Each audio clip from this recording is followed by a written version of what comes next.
This is not just any heavyweight contender. He's a real, unusual person. He was homeless just a few years ago. 5 years ago, walks into an MMA gym, has virtually no traditional martial arts training. 5 years later, is the scariest man in the history of the sport. Bienvenue à tous dans le Flashback, l'émission qui vous raconte les plus grands moments de l'histoire du sport. À l'UFC, nombreux sont les combattants ayant connu la misère, avant de s'élever à la force de leurs poings. Francis Ngannou en est peut-être le meilleur exemple. D'immigré clandestin à l'homme le plus fort du monde, il n'y a qu'un pas. Un pas de géant. Mais aucun défi n'est insurmontable pour le Predator. Aujourd'hui, on vous raconte le combat entre Stipe Miocic et Francis Ngannou pour le titre des poids lourds à l'UFC. Le jour où le lion roi couronné a enfin atteint les sommets. Le jour où l'homme le plus fort du monde a justifié son titre. Le jour où Francis Ngannou a pris sa revanche sur la vie.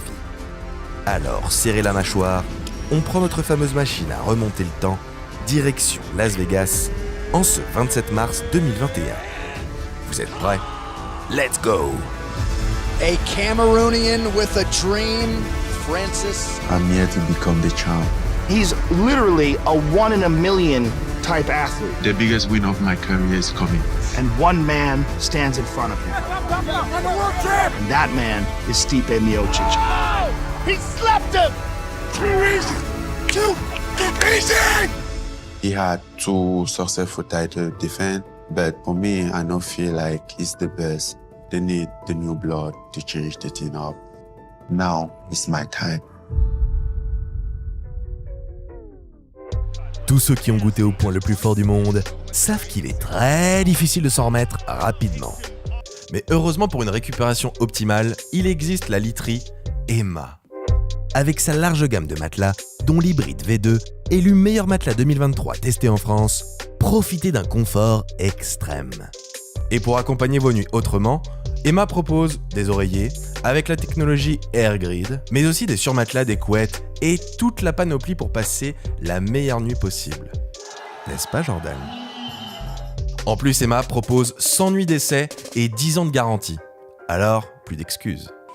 Impossible d'avoir peur de manger des KO dans l'octogone quand on sait qu'un matelas EMMA nous attend à la maison. Adieu les courbatures et adieu les cauchemars de la droite du Predator. Avec le lien en description, rendez-vous sur le site d'EMMA et choisissez votre meilleur compagnon pour vos prochaines nuits. Et avec le code BOXFR, profitez dès maintenant de moins 10% sur tout le site. Et ça, c'est pas mal. Voilà, le meilleur moyen d'aider votre chaîne préférée Boxing Academy, c'est de cliquer sur ce lien. Merci d'avance.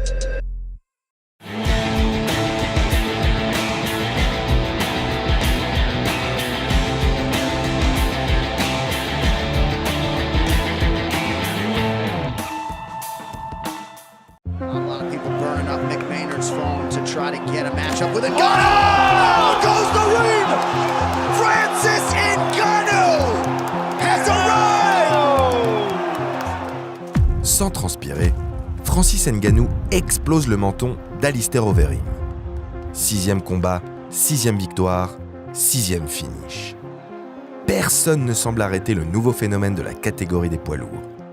Désormais, le monstre camerounais est en pole position pour défier le champion Stipe Miocic. Alors, sans plus tarder, Dana White organise le choc tant attendu. Le 20 janvier 2018, seulement 39 jours après son dernier combat, le Predator entre dans la cage pour affronter le champion d'origine croate, invaincu depuis 4 ans. D'emblée, le champion met en difficulté son challenger. Miocic n'est pas dupe. Il sait qu'en striking, il a peu de chances de rivaliser avec le monstre camerounais. L'expérience du champion et son game plan béton jouent en sa faveur. À force d'être envoyé au sol et contre la cage, Ngannou s'épuise. Jamais il n'est allé aussi loin dans un combat. Miocic domine de toutes parts et fait passer le colosse de Battier pour un poids plume. À quoi sert le poing le plus fort du monde s'il ne peut atteindre sa cible? Exténué et malmené, Francis Ngannou subit sa première défaite à l'UFC contre le champion. Nouveau recordman du nombre de défenses de titre chez les poids lourds. Francis vient d'échouer si près du but. Lui qui a tout sacrifié pour vivre son rêve. Mais cet homme est fait d'un autre bois. Pour en arriver là, il a gravi des montagnes et traversé des océans. Il a connu la misère, la vraie, et regardé la mort dans les yeux. Alors, il saura se relever, comme il l'a toujours fait.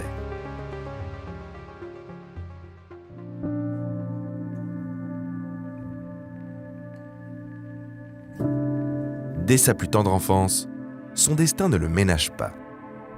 Né le 5 septembre 1986 à Bathie au Cameroun, Francis Ngannou grandit dans une extrême pauvreté avec ses 4 frères et sœurs. I grew up in Cameroon. I was a kid like everyone with a dream, just a dream to become somebody, just a dream to have my own place in the world. But when you are somewhere where you're not allowed to dream, everything that you dream about, it just seems like crazy. At the time, it sounds very far, it sounds unbelievable. Comme si ce premier coup porté par la vie n'était pas assez douloureux, il doit aussi encaisser ceux de son père violent, mais aussi les moqueries de ses camarades. La dure loi de la jungle. L'école, il ne la verra pas très longtemps, puisque dès l'âge de 10 ans, il commence à travailler dans des mines de sable. En se tuant à la tâche, Francis gagne en force et sculpte son corps d'athlète. Mais cette vie n'est pas pour lui. Ces années de labeur ne font qu'accentuer sa colère et intensifier ses rêves. Au bout d'un moment, j'en avais marre de cette vie. Une vie pas animée, pas ambitieuse, pas rien. Déjà, il y a certains, ils font ça à 20 ans, ils sont pareils ici. Et moi, ça me faisait peur. Surtout quand je voyais des plus âgés qui touchaient peut-être le même salaire que le jeune qui fait ça pour payer sa scolarité. Et ça me faisait paniquer. Son rêve à lui, c'est d'être champion du monde de boxe. Comme Mike Tyson, son idole. Alors, c'est décidé. Le Cameroun n'a plus rien à lui offrir. Son destin ne peut s'écrire qu'ailleurs. Francis traverse alors l'Afrique, puis la Méditerranée, et pose enfin les pieds en France. Pendant son voyage, il a bien failli y laisser sa vie. Oui, je suis quitté du Cameroun, j'ai fait le Niger, Algérie, Maroc. Et c'est au Maroc où j'ai passé presque 1 an au Maroc. La sécurité là-bas, elle est énorme, des deux côtés, du côté marocain comme du côté espagnol. Tu fais déchirer par des barbelés un peu partout. Ça a failli me sortir les intestins, mais j'étais susceptible d'être plus brutalisé parce que vu mon physique, quand on vous attrape à la barrière, les plus grands de taille sont automatiquement considérés comme des leaders. Et les sorts, Dieu seul les viendra en secours à partir de ce moment. Ngannou a beau être une force de la nature, ici, toute la puissance physique du monde ne sert à rien. C'est seulement avec une détermination sans faille que l'on peut s'en sortir. Et cette détermination, Francis va devoir en faire un extraordinaire atout, car atteindre l'Hexagone ne garantit pas la réussite. Alors, pendant des mois, il vagabonde entre les refuges pour migrants, les squats et les ponts, sans jamais quitter des yeux son objectif. Un jour, il tape à la porte d'un club de boxe. C'est le coach Didier Carmon qui l'accueille et écoute son histoire. Dès qu'il m'a appelé le jeudi pour me dire « Ouais, c'est bon, tu peux venir t'entraîner », je suis allé à Go Sport. Le premier magasin que je connaissais, c'était à côté du parking, donc je squattais. Tout était cher et j'avais pas assez d'argent. Même les chaussures que je m'entraînais avec, c'était mes chaussures que je portais. Je faisais les sparring, j'avais pas de protège-dents, mais j'avais rien à foutre. Ça ne comptait pas pour moi tout ça au fait. J'avais juste envie de boxer. Pour lui, pas de doute. Ce garçon est fait pour les sports de combat, mais pas pour la boxe. Beaucoup trop bouché. Alors, il l'envoie rencontrer le patron du CrossFight, une salle spécialisée en MMA dirigée par un certain Fernand Lopez. Le célèbre entraîneur prend le Camerounais sous son aile et lui fait découvrir cette discipline, alors interdite en France, mais en pleine expansion à l'international. Même si la boxe est toujours son sport de prédilection, le MMA est un bon moyen de gagner de l'argent. Alors, qu'il en soit ainsi. Petit à petit, Francis gravit les échelons et se perfectionne.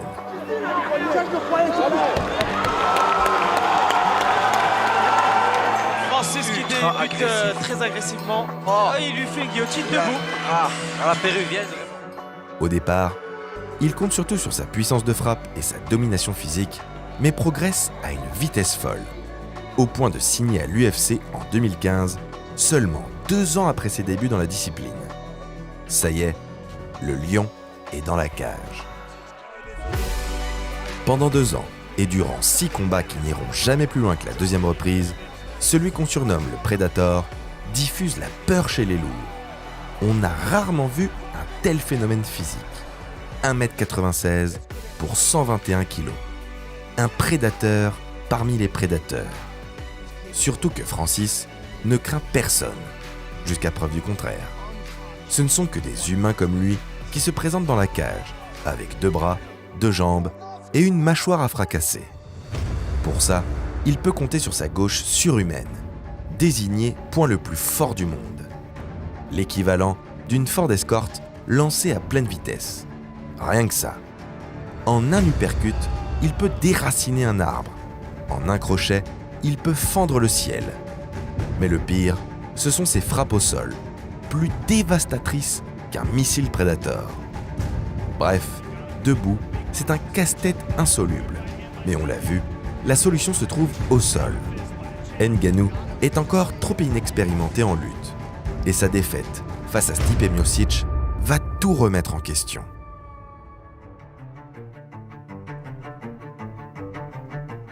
Des tensions apparaissent entre Francis et son coach de toujours, Fernand Lopez. Et ce n'est pas le combat suivant qui va arranger les choses. Face à Derrick Lewis, le roi du chaos, les fans s'attendent à une vraie guerre. Mais la dissuasion nucléaire est de mise. Chacun craint la puissance de l'autre. Alors, rien ne se passe. Et Ngannou s'incline à la décision pour la 2e fois consécutive. C'en est trop. La fracture avec Fernand Lopez continue de s'aggraver. Est-ce que je pense que Francis Ngannou n'est pas un bon gars? Oui, je le pense. Fouillez sur Internet. Trouvez une interview où Francis Ngannou dit merci. Vous trouvez une interview où il dit merci, vous avez cash $10 000. Mais ce conflit, on vous l'a déjà raconté dans une autre vidéo. Francis continue de venir s'entraîner au MMA Factory, mais tourne son regard vers les États-Unis, son rêve américain. Après avoir renoué avec la victoire face à Curtis Blades, puis Cain Velasquez, il décide de définitivement s'installer à Las Vegas et de tourner le dos à la MMA Factory. Pour Fernand Lopez, Ngannou est un ingrat, égoïste et arrogant. Écoutez les interviews. Vous aurez l'impression que Francis est passé de homeless à l'UFC. Parce qu'il y a une partie de sa vie qui décide de bloquer, de cacher. Mais pour le principal intéressé, il ne fait que poursuivre son rêve. Alors Francis entame sa nouvelle vie et intègre le club Extreme Couture créé par la légende Randy Couture. Là-bas, il bénéficie d'infrastructures dernier cri et surtout d'un accompagnement bien plus poussé, notamment supervisé par Eric Nicksick. Il s'entraîne avec de vrais poids lourds et perfectionne sa lutte, son plus gros point faible, notamment grâce à l'aide de son ami nigérian Kamaru Usman. Surtout, il regagne pleinement confiance en sa force et redevient le lion indomptable qu'il était à ses débuts. Il commence par dominer Junior Dos Santos, puis, malgré la pandémie, massacre Jairzinho Rozenstruik dans une salle vide qui vibre au son des ogives lancées par le Predator. L'UFC ne peut plus l'ignorer. Francis doit avoir sa revanche contre Miocic.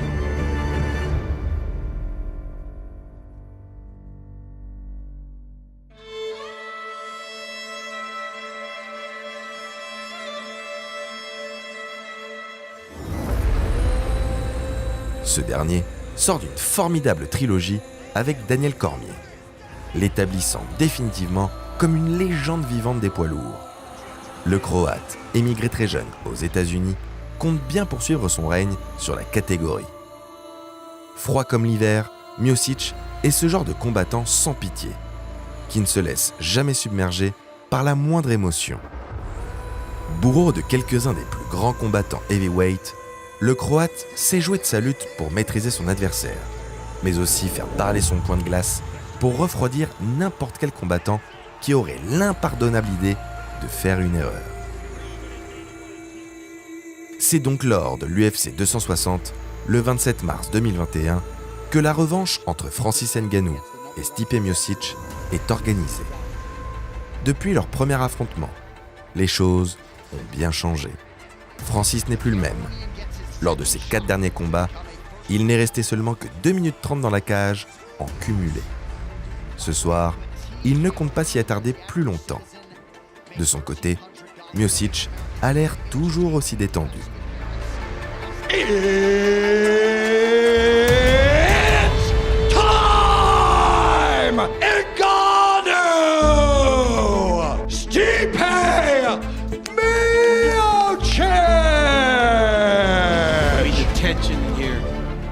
D'entrée, le Predator ne se précipite pas. Il attend le bon moment pour faire parler la poudre et défend brillamment les tentatives de takedown. Big crowd strikes here. Stipe ain't one of those clean. Head kick from Ngannou out of the southpaw stand. Dominateur dans ce premier round, le lion ne compte pas laisser sa proie s'en tirer. Après une première gauche à assommer un éléphant, Ngannou foudroie l'invincible croate et remporte ce combat.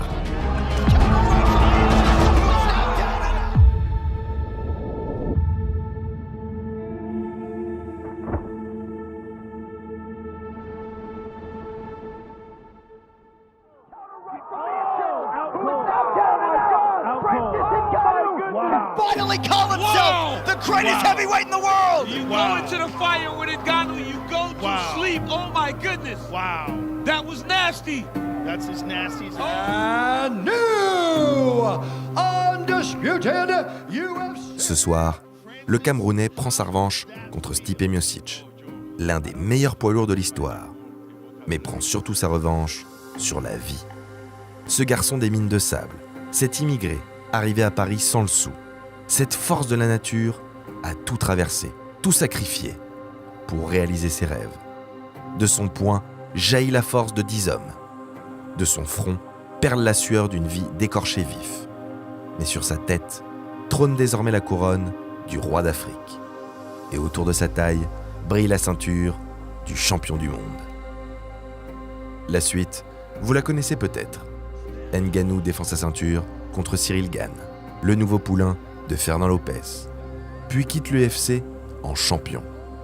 Les raisons de son départ, un désaccord de contrat avec Dana White, le salaire proposé n'étant pas à la hauteur de ses espérances, ainsi que le refus d'accorder des sponsors personnels, une assurance et un avocat pour tous les combattants de l'organisation. C'est sur cette amertume de ne jamais pouvoir assister à un 3e combat avec Miocic ou un affrontement de titans contre John Jones que Francis Ngannou claque la porte de la plus grande organisation de MMA pour signer au PFL. Mais avant ça, le Camerounais a d'autres ambitions. Afin d'envoyer définitivement son douloureux passé au tapis, il lui reste un dernier rêve à accomplir. Le tout premier, devenir boxeur et affronter le champion du monde poids lourd, Tyson Fury.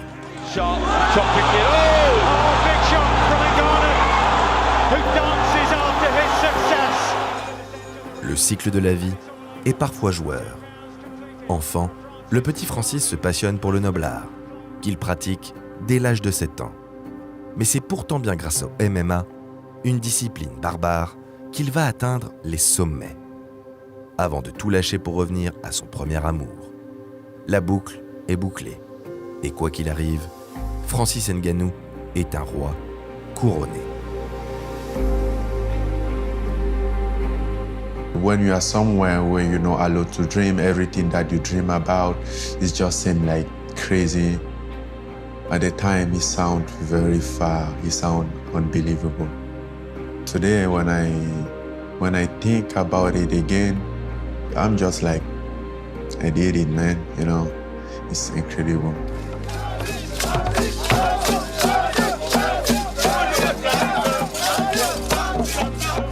Aujourd'hui, de voir qu'ils sont fiers, ils sont contents d'être un sujet de fierté pour mon pays, pour mon village plus particulièrement. C'est ma petite fierté, c'est mon petit endroit, j'ai grandi ici. C'est pas immense, mais c'est le mien.